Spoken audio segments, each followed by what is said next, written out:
नमस्कार छात्रों, आप सभी का इस चैनल पे हार्दिक स्वागत है। मैं हूं गंगाधर हांडे और आज हम इस वीडियो के माध्यम से सीतु अभ्यासक्रम के अंतर्गत कक्षा 9वीं विषय हिंदी के 43वें दिन का अध्ययन करने वाले हैं। आज के लिए सत्र है श्रवण, भाषण, संभाषण एवं लेखन। आज के लिए अपेक्षित कौशल्य है छात्र ध्यानपूर्वक श्रवण करेंगे, इसके साथ साथ छात्र अपने शब्दों में विचार व्यक्त करेंगे, इसके साथ साथ छात्र एक दूसरे से संवाद करेंगे। आज के लिए संकल्पना है गद्य। तो आओ पता करें। अध्यापक छात्रों को एक हास्य व्यंग्य कहानी सुनाएंगे, इसके साथ साथ अध्यापक छात्रों को सुनी कहानी अपने शब्दों में सुनाने के लिए कहेंगे। तो यहाँ एक परिचय दिया है, इस परिचय के आधार पर जो कृतियां है वह हमें हल करनी है। परिचय कुछ इस प्रकार है। श्रीमती जी बोली, आचार तो रख लूंगी, पर तुम भी समाचार पत्र रखना न भूल जाना, मैंने अभी पढ़ा नहीं है।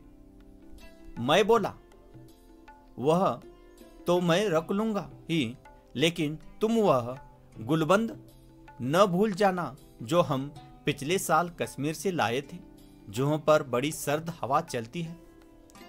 गुलबंद तो रख लूंगी, लेकिन तुम कहीं बेदिंग सूट रखना न भूल जाना, नहीं तो नहाना धरा रह जाएगा। और तुम कहीं रबल कैप भूल गई तो गजब हो जाएगा। वह तो रख लूंगी, लेकिन कुछ नोट पेपर लिफाफे भी रख लेना, और देखो राइटिंग पैड भी न भूल जाना। राइटिंग पैड का क्या करोगी? कई दिनों से माँ की चिट्ठी आई पड़ी है, जो पर खाली बैठ जवाब दे दूंगी। ये तो वक्त भी नहीं मिलता। और जरा वे चिट्ठियां भी रख लेना जिनके जवाब देने हैं। चिट्ठियां भी रह गई तो जवाब किसके दोगे?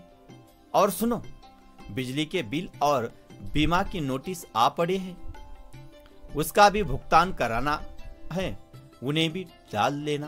तो ये जो परिचित है, इस परिचित के आधार पर जो कृतियां है वह हम हल करेंगे। तो अध्यापक उपयुक्त कहानी छात्रों को पढ़ने के लिए कहेंगे और इस पर आधारित जो कृतियां है वह हम हल करेंगे। उसमें पहली जो कृति है कि वह ऐसे 2 प्रश्न तैयार कीजिए जिनके उत्तर निम्नलिखित शब्द हो। चिट्ठी और गुलबंद, ऐसे उत्तर आए, ऐसे 2 प्रश्न तैयार करने हैं। तो पहला जो प्रश्न इस प्रकार होगा, कई दिनों से माँ की क्या आई पड़ी है। कई दिनों से माँ की क्या आई पड़ी है। और दूसरा है, पिछले साल कश्मीर से क्या लाए थे। पिछले साल कश्मीर से क्या लाए थे। इसके बाद संजाल पूर्ण कीजिए। इसके बाद संजाल पूर्ण कीजिए। तो इसमें लेखक साथ लेकर जाने वाली चीजें, लेखक अपने साथ लेकर जाने वाली चीजें। तो इसमें पहला है गुलबंद, इसके साथ साथ राइटिंग पैड, चिट्ठियां और बिजली का बिल। इसके बाद आओ सक्षम बने। यहां दूसरा परिचित है, वह हम देखेंगे। एक किसान के पास एक गधा था। वह किसान अपने गधे से सारा काम लिया करता था। वह उसे अपने साथ हमेशा बाजार भी लेकर जाया करता था, जिससे वह सामान उसकी पीठ पर रखकर लेकर आए। किसान जब भी अपने खेत पर जाता था, अपने गधे को साथ लेकर जाया करता था, क्योंकि वह उस गधे से सभी कार्य को करवाता था। लेकिन गधा सोचता था कि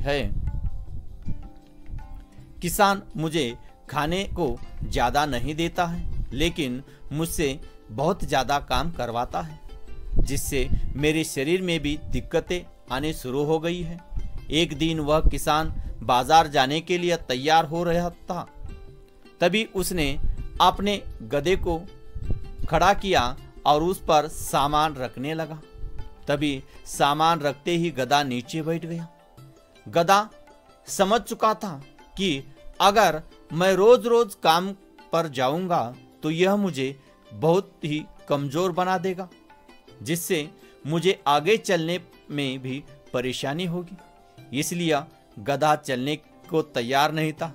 किसान ने सोचा, यह गधा आज काम पर क्यों नहीं जा रहा है? अगर ये नहीं जाएगा तो मैं सामान को कैसे लेकर आऊंगा? इस पर आधारित जो कृतियां हैं वह इस प्रकार है। उसमें पहली कृति आकृति पूर्ण आकृति में लिखिए। इसमें पहली कृति है आकृति में लिखिए। तो इसमें पहला वाक्य है, खेत पर यह जाता था। खेत पर यह जाता था, इसका उत्तर है किसान। दूसरा है, सामान इसके पीठ पर रखते थे। तो इसका उत्तर है गधे के। दूसरी कृति है, कहानी इन दोनों के बीच है। तो पहला है किसान और दूसरा है गधा। इसके बाद प्रकृति संसाधन मानव के लिए वरदान, इस विषय पर आपने विचार लिखिए। इसके साथ साथ मराठी समाचार पत्र या बाल पत्रिका से किसी परिचित का हिंदी में अनुवाद कीजिए। छात्रों को ये करना है। अध्यापक सड़क सुरक्षा सप्ताह के अवसर पर यातायात के नियमों की सूची तैयार करने के लिए कहेंगे। आज के लिए पूरक साहित्य है। दूरदर्शन, रेडियो, यूट्यूब पर हास्य व्यंग कहानियां सुनिए और सुनाइए। तो इस प्रकार आज हमने इस वीडियो के माध्यम से कक्षा 9वीं विषय हिंदी के 43वें दिन का अध्ययन किया है। ऐसे अलग अलग वीडियो देखने के लिए चैनल को सब्सक्राइब कीजिए। धन्यवाद।